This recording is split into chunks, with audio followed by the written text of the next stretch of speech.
God bless. Amen. Fire and ice.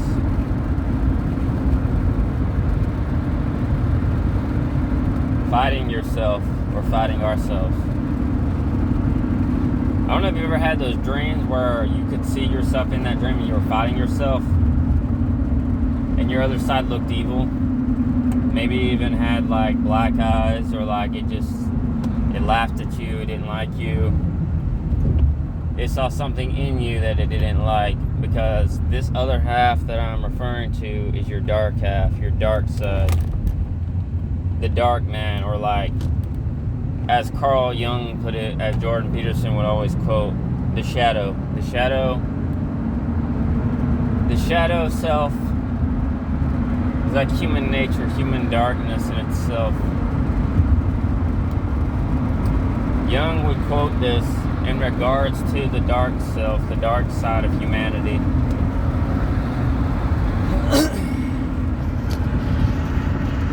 So, if you've ever had these dreams or seen yourself fighting your own self, or fighting against yourself, this could mean multiple different things. You're trying to grow.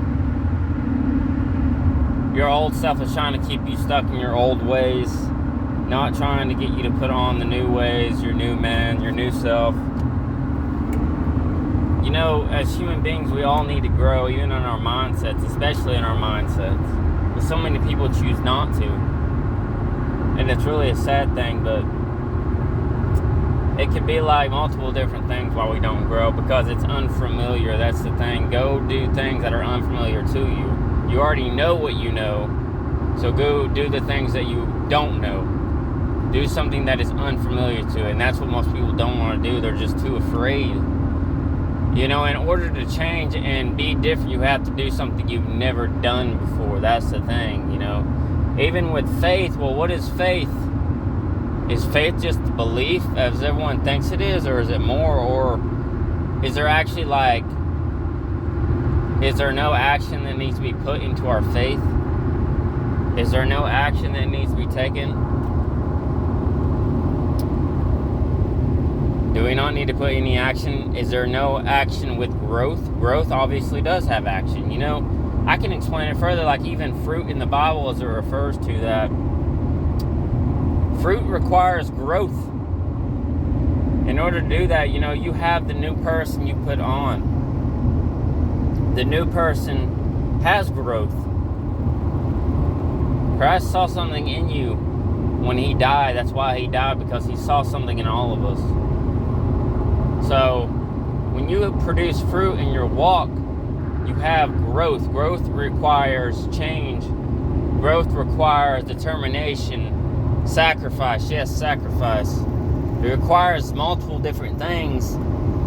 That's why it's like an action in our faith, because it's not a work, but an action.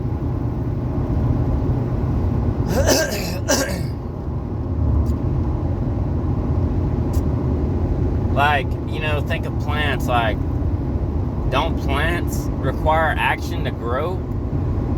Well, you know, you have all the things around the environment of plants that help it grow, but, you know, you could think of people as plants, but I don't want to say that, but growth requires sacrifice. It requires different things in order for growth to come. And so many people, you know, they stay stuck in their past, or they just like, I guess they're just comfortable, really.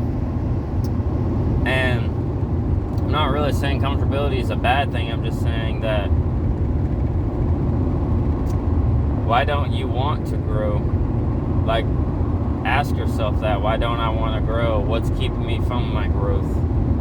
Especially when it comes to my walk with Abba Father, the one who lives above. What's keeping you from growing, from keeping you want to? Maybe it's the people around you that you're afraid about what they'll think of you, or they're just so much like, you do start to change, and then they say, oh, I don't know who you are anymore. What happened to the old you that I used to know? Well, your response should be, the old me is dead. I am new. I am a new creation. And that's really, why it talks about in the Bible that you're going to lose friends and family and everything, because once you're a new creation, you're alive, as in when you're born again, you become from dead to something that is living, and everyone else that's not living but is dead around you is going to wonder why you're not still dead with them, living dead, as in sin. But the reality is, once you grow, and there is growth, and there is change, and you're a new creature and a new creation, you're not even going to really want to be around them, those people, those same people, family members, friends anymore. If you love their ways more than Christ, you're not fit for the kingdom. Let change and faith overtake your mind, just as we're supposed to put on the new mindset of Christ and take off the mindset of this world. Because the mindset of this world, in the end, it will kill you in the end. I think of so many of these famous people and some of the celebrities and everything that have let the world overtake them. Freemasonry and everything just take them so much that they end up dying. Drugs overtake them. Something happens. They end up dying. Selling out to the world system. It looks glamorous in the beginning, but once you get in it and go through it, it's not so glamorous anymore. It's ugly and it's nasty, I promise you. Because there's something on the other side that really wants to kill you, honestly. And so many people don't see it like that. But that's just what it is. And it's just like this world, it's dying away. This world's really dying away. Look at all the things. Look at the news. This world is literally dying away. And the new creation is on its way. What will you choose? Is all I have to say. What will you choose in the end? Christ or separation? God bless. Amen. Fire and ice. Godspeed. Out. And no growth. Obviously, no growth.